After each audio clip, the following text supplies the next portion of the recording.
Hey there, guys, and welcome to another Friday Facts of sort. Actually, a community-driven one, and I am joined again though by Bombug. Hello, hello. How you doing today, X? Doing pretty good. How about you? Doing pretty good. I'm excited that, we've got something to do on our Friday here after the official Friday Facts are closed out for a little bit here.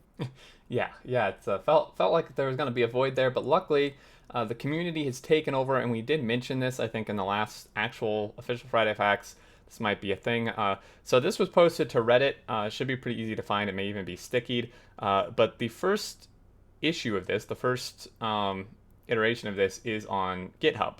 But they do plan to put together a website for it and make things a lot nicer. But the writer of this one, said they decided to do this on a whim, like 48 hours ago. So obviously didn't have time to like throw together a whole site.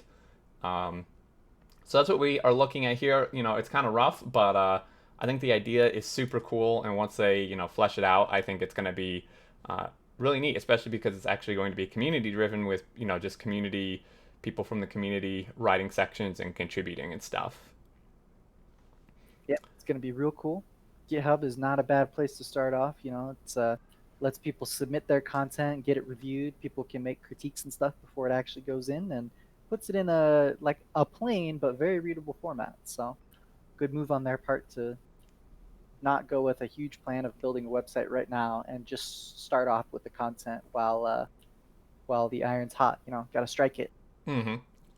Yes, exactly. So uh, funny, it's named ALT-F4 because it's Alternative Friday fan fiction, also known as ALT-F4, which I think is pretty hilarious. Yeah, Um, that is a genius name. I love it. yeah, so here we are. ALT-F4 1. We need you. So a short little section here basically just explains what this is. It's a community-driven follow-on to the venerable Factorio Friday Facts. It aims to fill the void that the discontinuation Friday Facts left in all our hearts. To fill the gaping hole in our calendars every Friday, we aim to provide a variety of content created by the community. Topics like community showcases, mod spotlights, and write-ups about Factorio updates will be frequent subjects, but pretty much anything that's awesome and Factorio related is welcome. As this is supposed to be community-driven, we'll rely on contributions by the community to keep this going. I wrote this first one on my own due to time constraints. I decided to actually give this a shot less than 48 hours ago, but this can only be truly great if some of you decide to contribute. More on that at the end of the post. Let's just get some actual content first. So we have we have a community showcase as well as a mod spotlight, which are almost the same thing because they're actually both mods. And I'm gonna just we're gonna highlight and just summarize this because actually both of these mods mentioned here are mods that I created a mod spotlight video for. The one with the jumping trains very recently, and then the assembly analysis not too long ago. So those are in my mod spotlight playlist. If you want to check those out and see it in action and stuff, just didn't see much of a need to read all of this word for word when I have a video that just shows it anyway. Um, but yeah, so train jump shins. Basically, this is from the Renee Transportation mod, which initially did other things like being able to have inserters throw items through the air and onto bounce pads and into chests and stuff, which was pretty hilarious. And then they added the ability to do a very similar thing with trains by having them launch off ramps on a track and then either just land on another track or hit bounce pads and bounce around. And I don't know, Bumbug, if you like looked at this mod or like saw the video spotlight or the Reddit post, it's pretty fantastic. Yeah, I definitely saw the Reddit post. I mean, it's like a 20-second clip. You want to open it up and show everybody? Yeah, It's let's pretty iconic, honestly. that, Really, oh man, the bounce pads. It's taking me back to what is it called? Fortnite. Yeah, yeah. I love the bounce pads and getting to yeet things in Factorio is excellent. Mm-hmm. So here we go. I'm watching this little short clip so you can see it jumps over, gets run over, and then we can bounce trains through your map, which I think is just absolutely hilarious. It's just it's like I don't even know how they did this. Just the feat to actually make this a moddable thing, I think, is extremely impressive. Uh, Absolutely. I wouldn't know even where to get started on something like this. hmm Yeah, it's pretty crazy. It is a little bit finicky and kind of tedious to set up, but once you get it set up, it's fantastic. So you can check that out. Check out my mod spotlight video. It's really cool. And then of course with that mod, the Renee transportation, there's other cool features in there too. Uh, Moving down to the mod spotlight, simply analysis. So this one I also did a video on, and this is much like bottleneck, but I think actually even more detailed in some ways. So it's actually the writer of this, Theranos, um, wrote this mod, created this mods. So it may seem just like a personal self promotion, but the truth is they haven't actually played Factorio in over a year, so I don't really know much about the mods that are currently all hot. Steamy developing mods seems to uh, get in the way, it seems, which is why we need volunteers. Hint, hint. See below. Either way, let me tell you about assembly analysis. So basically, you can just select machines that you want to analyze, and then it'll give you some information uh, on them, production bottlenecks and stuff like that. So, they are, if they're working, waiting on inputs, low on power, disabled. This mod will show you this using a nice bar with different colors. And yeah, like I said, it's kind of like bottleneck mod. What it provides in addition to it is historical view, letting you know what a machine does over time. You simply select a certain area of your factory and see how it performs. So the ability to see a historical performance indicator, I think, is what really sets this apart. It's also kind of depressing if you're not very good at the game yet. I've That's used some of true. these in the past, and I'm just kind of like, oh shoot, I need to actually, oh man, I need to really learn my ratios here. Okay, I kind of suck at the game, but that's what these are for. Helps you get better, Yes, helps you know what's going on, rather exactly. than just seeing little animations and having to guess. Yeah, exactly. Helps you improve here.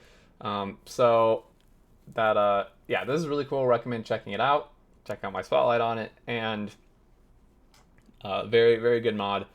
And then the last section here, like I said, this one's pretty short and stuff, but I think they're going to be really good, even better going forward. So Factorio, or coming full circle, Factorio 1.0. This just links to the Friday Facts 360.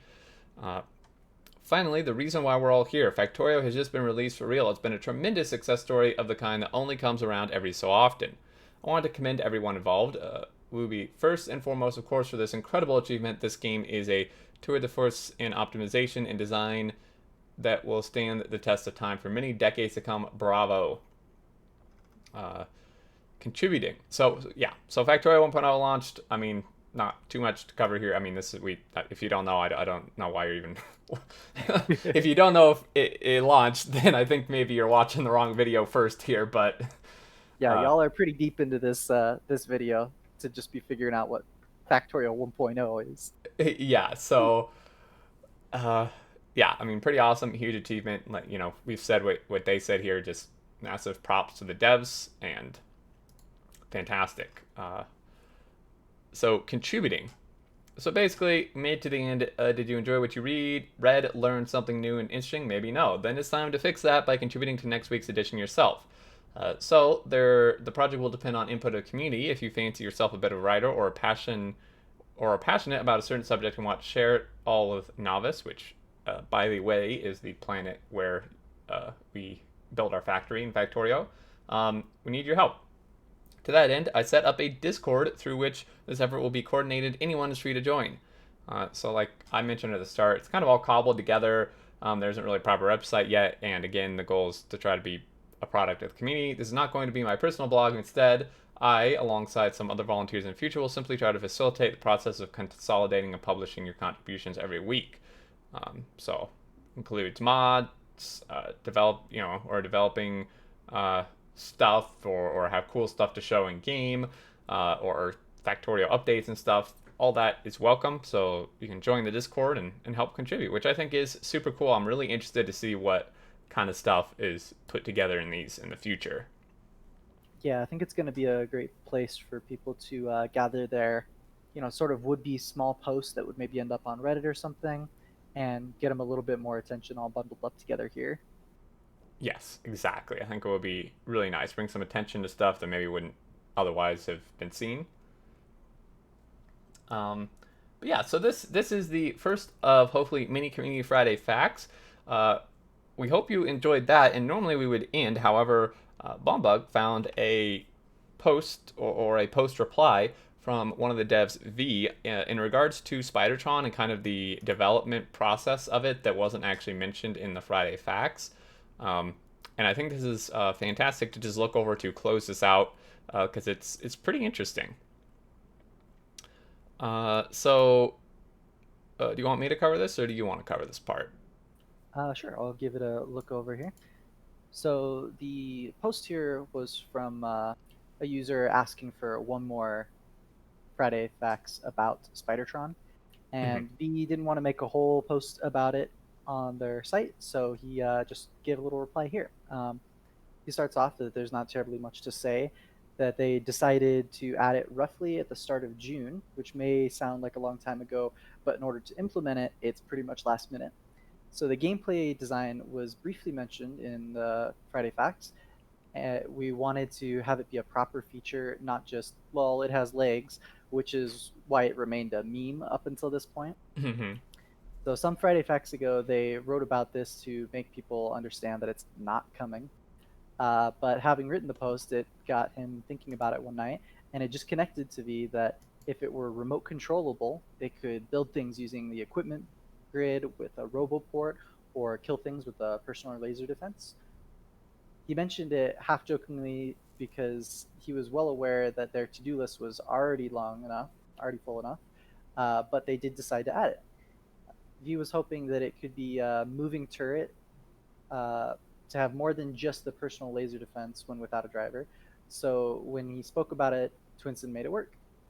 The graphics in this case were pretty straightforward. Of course, the leg drawing was a big technical mystery, as inserter drawing surely wasn't the best possible option. So they invented a system of stretchable and non-stretchable parts with Posila. The biggest thing to capitalize on is the torso and cockpit, and it rotates slowly to show the direction of moving, but the bottom doesn't. This means that every leg is always mounted in a predefined position and can be individually treated with unique sprites.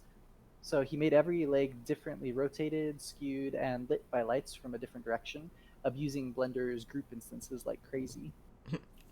The stretchable parts have springs, and those were added half jokingly. But when he saw it looked very natural with the up and down movement with the spider leg that the spider legs do when idle, it was clear that they would stay. They could be modeled more properly, but there was no more time for perfection. They were kind of pushing it at this point, right? Oh yeah, big time. They were like throwing it in there really last minute for sure. Yep. So he thinks it. Let's see. I think it already admits that these parts stretch and makes it clear rather than hides it. The cockpit rotation has one more cool detail. As he said, its orientation is to the direction of travel, not shooting. This means that we need to choose a weapon that could shoot in any direction and have projectiles home to the target. Thanks to the projectile tangent thing, we merged as a pull request from one of our fans with source access. That's also why the spider has eyes in various directions, not just forward, so it can shoot anywhere. And we added a fun recipe to top it all off. The fish is special, but he wanted to keep that for himself now. Some things are worth keeping a mystery. Yeah, interesting. Yeah, so the fish, I'm not entirely You know what that's sure. about? I don't. I don't know. I mean, fish have been in the game for quite a while. I mean, it could. I don't know. It could be a reference to something else or something personal to him. Um, but uh, but yeah, interesting. Maybe that'll be revealed at some point. But seeing the whole, or maybe not the whole, but seeing more of the design process and thought behind this, I think it's really cool. So this is kind of an add-on addendum to the last Friday Facts 360, and I think one thing that is cool that I didn't really notice actually is that it has eyes in various directions, um, not Yeah. just forward, so it can shoot anywhere. I didn't actually really notice that, so I'll have to take a closer look. and then be freaked out because I hate spiders. Are you running the arachnophobia mods or anything? No, because that one almost freaks me out equally. I hate like all bugs, so having it look like some sort of Wow. beetle is almost equally as creepy. Okay. I dislike uh, Uh, the you hate majority of bugs. bugs, except a select few. There's Okay. a specific Okay. species that I don't mind.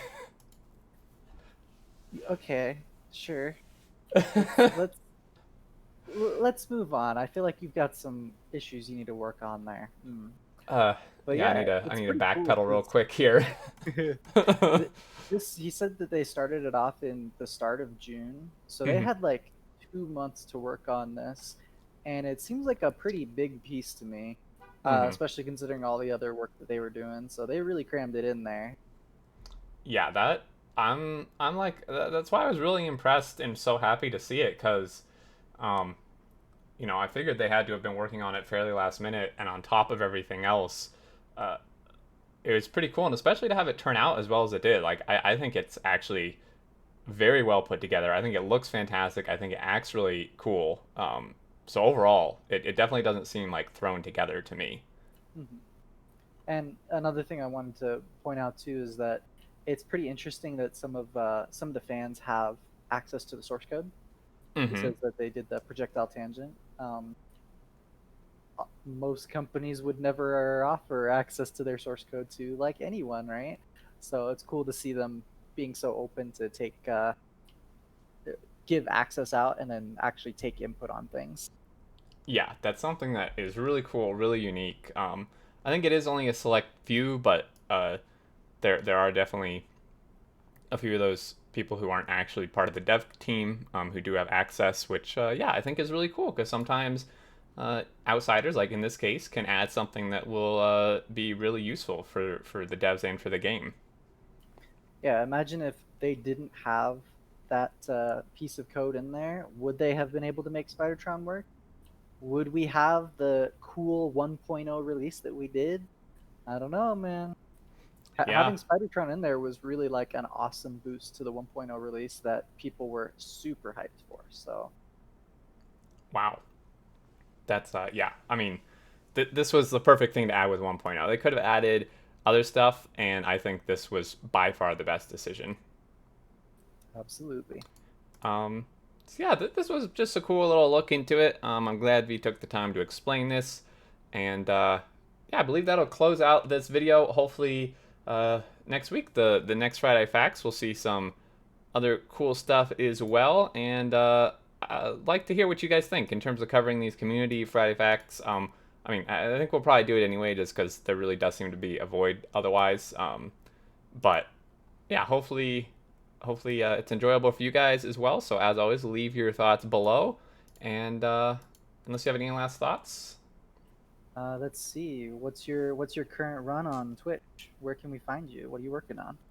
currently working on a uh, vanilla base, trying to get up to mega base. Having some problems with the bugs, the enemies, quite a few problems, but we're dealing with it. It's over on Twitch, which is linked in the description of pretty much all my videos, my Twitch channel. About to actually stream probably about the time this video goes live, so Excellent. Have fantastic. fun with that. Vanilla base is a great way to start 1.0. Oh yeah, exactly. Fantastic way. So come join, hang out if you want. But yeah, I think until next time, we will see you later. See you later.